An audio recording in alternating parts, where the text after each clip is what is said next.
In James Cameron's Avatar, we're shown an entire alien world called Pandora, inhabited by intelligent beings known as the Na'vi. And throughout the movies, humanity is portrayed as the bad guy. Humans destroy their homes, exploit their world, and came to Pandora for one thing: resources. Meanwhile, the Na'vi are shown as kind, peaceful, and deeply connected to nature. They live in harmony with their world, and the movies clearly paint them as the heroes, while humanity takes the role of the villains. And of course, seeing all of this, the destruction, the violence, everything humanity does in the film, it's natural that any normal person would start to feel empathy for these beings. That's just how we are as humans. But what if I told you you've been completely lied to this whole time? Because in reality, things would look very different. And today, I'm going to explain why I've always been on humanity's side in Avatar, no matter how hard the movies try to make the Na'vi seem human and sympathetic. Imagine this: you're a human, and somehow you're one of the extremely lucky few chosen for an expedition to Pandora. Years ago, humanity discovered this planet, a world that could literally be the answer to everything. Earth is dying, overpopulation, resource shortages, constant conflict, everything is collapsing. Humanity is basically fighting for survival. And then there's Pandora, a planet that is not just habitable, but perfect. A world that looks almost like Earth, almost like home, but better. Now imagine your situation. You have a family back on Earth, friends, everything you've ever known, everything you care about, and you're part of the mission that might save all of it. You arrive on Pandora, you see the forests, the skies, the impossible scale of life everywhere around you. And in that moment, there's only one thought in your head: this is humanity's future. After millions of years of evolution, after everything we've gone through as a species, we finally made it. Not by accident, but through intelligence, science, and survival. But then time passes, and you find out something changes everything. There is a traitor among you.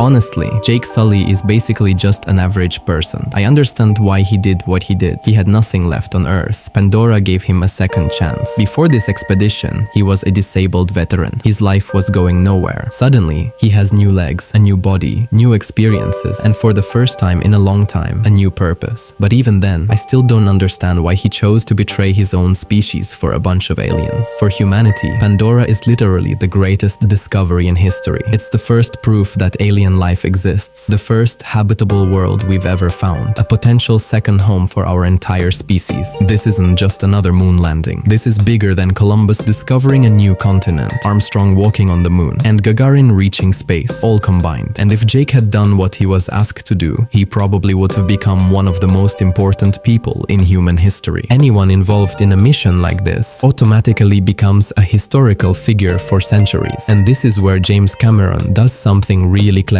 He manipulates us. The Na'vi were deliberately designed to be attractive and human-like. They have human emotions, human expressions, families, children. They laugh, cry, and fall in love just like we do. But if the Na'vi looked like giant insects or something completely alien and impossible for us to relate to, almost no one would be cheering for them. And honestly, I still don't understand how Jake could trade his own species for a small alien tribe that he'd only known for a few months. Yes, I get it. You arrive on a planet where, by some absurd cosmic coincidence, the natives happen to look and act incredibly human. They have emotions, families, relationships. They're easy to relate to. I understand why Jake became attached to them, but even then, I still can't wrap my head around it. How do you choose a group of aliens you've known for a few months over the entire species you were born into, over the civilization that raised you, over the people you've spent your entire life around, over humanity itself? That part has never made sense to me. A lot of people will say, well, he did it for a girl. Maybe, but even then, I still don't understand it. If he had returned to Earth, he would have been a hero. His life would have completely changed. He would have had fame, respect, probably wealth, and opportunities that most people could only dream of. Maybe he would have even found a family and built a new life for himself. Instead, he chose to abandon humanity. And this is where I need to talk about one of my favorite ideas in science fiction, the dark forest theory. Imagine that the entire universe is a dark forest. Every civilization is a hunter, quietly moving through the trees with a loaded weapon. Nobody makes noise, because the moment you reveal your existence, you have no idea who's listening. Maybe the other civilization is peaceful, maybe they're friendly, or maybe they're just waiting for the first opportunity to wipe you out. And that's the problem. You can never know their true intentions. Even worse, worse, any civilization could suddenly experience a technological explosion and become a massive threat in a relatively short amount of time. And despite how big space is, truly valuable things aren't infinite. Habitable planets, resources, stable star systems, those things are limited. So from the perspective of the Dark Forest, the rational strategy is brutal. If you discover another intelligent civilization, you strike first before they can strike you. No negotiations, no let's be friends, just silence or a preemptive attack. Now let's apply that logic to Avatar. Humanity in 2154 isn't some evil empire twirling its mustache. Earth is dying. Overpopulation, environmental collapse, resource shortages, human civilization is desperate. Then they find Pandora, a habitable world with one of the most valuable resources ever discovered, unobtainium. From the perspective of the Dark Forest, humanity's actions actually make perfect sense. They're trying to survive. They're trying to secure resources for their species. The Na'vi aren't necessarily evil. But from humanity's perspective, they're another unknown civilization standing between us and something we desperately need. And then Jake switches sides. From a Dark Forest perspective, that's insane. Imagine two hunters in the forest. One hears a noise in the bushes and raises his rifle. Then his partner suddenly shoots him in the back and joins whatever made the noise. Why? Because the noise sounded nice. Because it seemed peaceful. Because it looked kind of cute. That's basically what Jake did. And that's why I can't see it as heroism. I see it as a massive gamble with the future of humanity. Because what if the Na'vi were technologically superior? What if they had allies somewhere else in the galaxy? What if they became hostile 100 years later? Nobody knows.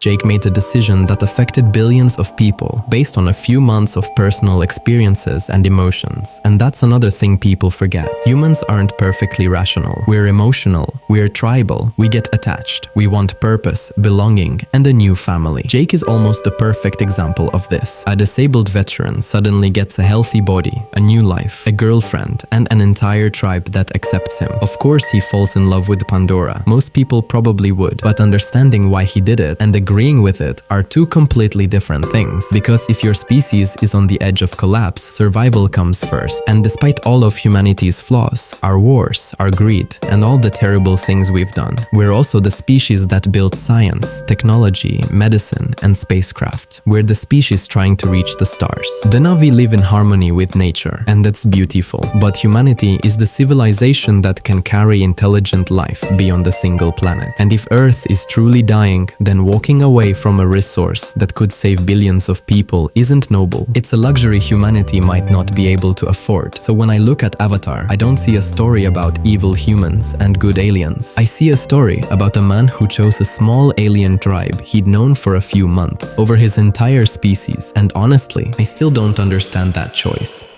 Now let's talk about something else that almost nobody brings up, Eywa. Because from a human perspective, Eywa is absolutely terrifying. Think about what it actually is. A planet-wide biological network, an alien intelligence capable of storing memories, communicating across an entire ecosystem, and somehow influencing millions of living creatures. That's not just a big tree, that's an alien superorganism. And if humanity discovered something like that in real life, nobody would just shrug and say, wow, that's beautiful. Governments would be freaking out. Scientists would be freaking out. The military would definitely be freaking out. Because we have absolutely no idea what this thing is capable of. Can it influence minds? Can it control other species? Can it spread? Can it become hostile? Nobody knows. And that's exactly why first contact with alien life is never simple. People act like humanity in Avatar immediately showed up and started blowing everything up. But that's not what happened. If humans really wanted to, they could have bombed the Na'vi from the sky on day one. But they didn't. Instead, they tried to communicate. They created the Avatar program. They learned the Na'vi language. They built schools. They taught them English. They shared medicine, knowledge, and technology. They genuinely tried to build a relationship. And here's the craziest part. They were doing all of this while Earth itself was dying. Humanity didn't have unlimited time. Billions of people depended on finding new resources and new opportunities for survival. And even under all that pressure, they still tried diplomacy first. That's something a lot of people forget. And the Na'vi aren't exactly innocent either. They're not monsters, but they're not saints. They attacked human facilities. They killed soldiers. They destroyed equipment. Eventually, both sides ended up in a war. A tragic war, yes, but still a war. Which is why I think the whole humans bad, Na'vi good message of Avatar is way too simplistic. Because when you actually look at what happened, humanity showed a surprising amount of restraint. They didn't exterminate the Na'vi. They didn't carpet bomb Pandora. They didn't wipe out the species, even though they probably had the capability to cause far more damage than they did. Instead, they tried diplomacy first. They tried coexistence first. And honestly, that's one of the reasons I've always been on humanity's side in Avatar.